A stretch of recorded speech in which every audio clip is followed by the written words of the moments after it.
Here's today's In Touch devotion. Today's scripture reading is Exodus chapter 3. Now Moses was pasturing the flock of Jethro, his father-in-law, the priest of Midian. And he led the flock to the west side of the wilderness and came to Horeb, the mountain of God.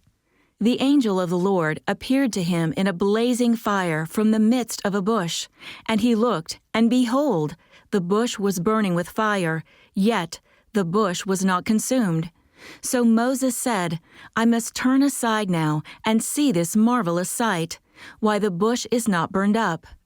When the Lord saw that he turned aside to look, God called to him from the midst of the bush and said, Moses, Moses. And he said, Here I am. Then he said, Do not come near here. Remove your sandals from your feet, for the place on which you are standing is holy ground.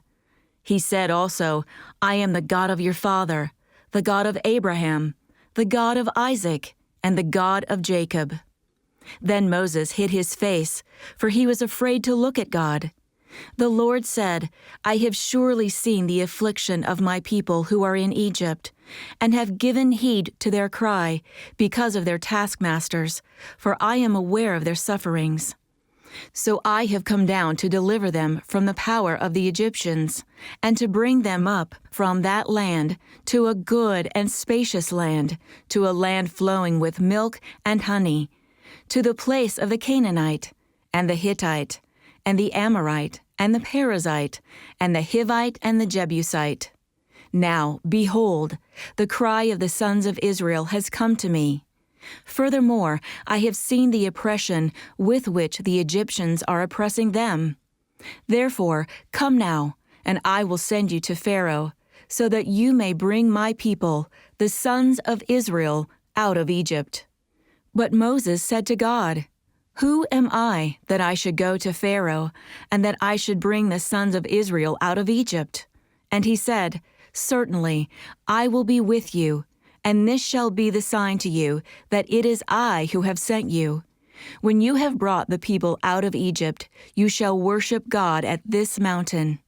Then Moses said to God, Behold, I am going to the sons of Israel, and I will say to them, The God of your fathers has sent me to you.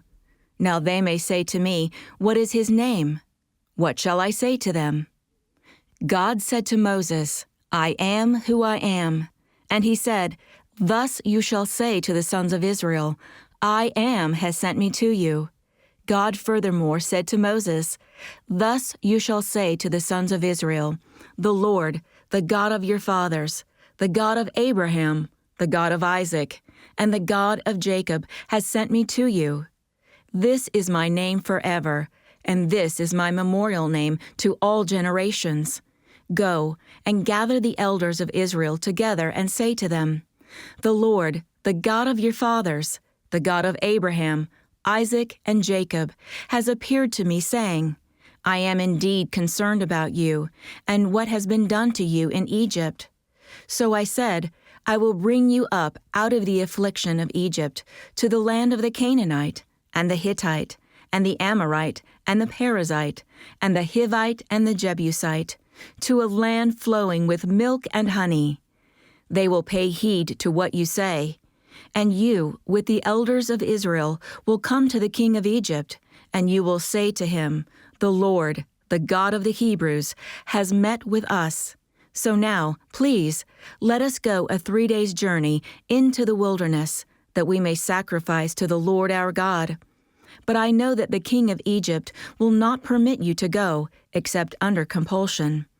So I will stretch out my hand and strike Egypt with all my miracles, which I shall do in the midst of it, and after that he will let you go.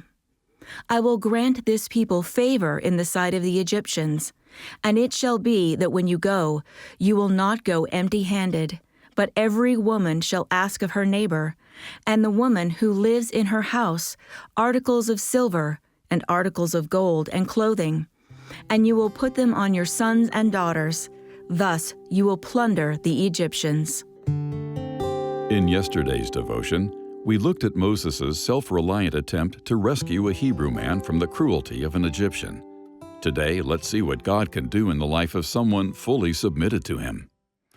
When those of us who are believers choose to submit to the Lord's way, He'll do amazing things in and through our life. Despite Moses' failures, he was still used in accomplishing God's purposes, but only after becoming usable, that is, humbled and broken of his self-will.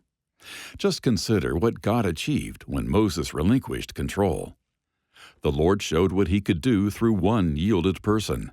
He proved the superiority of His way by freeing an estimated 2 million people without the loss of a single Hebrew life. He sent impoverished slaves out of bondage with their captors' riches. He demonstrated to both the Israelites and the Egyptians that He alone is the God of heaven and earth. And He received all the glory. Our past failures never prevent God's willingness or ability to use us. In fact, our weakness is a great opportunity for the display of His power. In our own strength, we're ineffective. But when we submit to the Lord's authority in our life, we can experience His victory in whatever He calls us to do.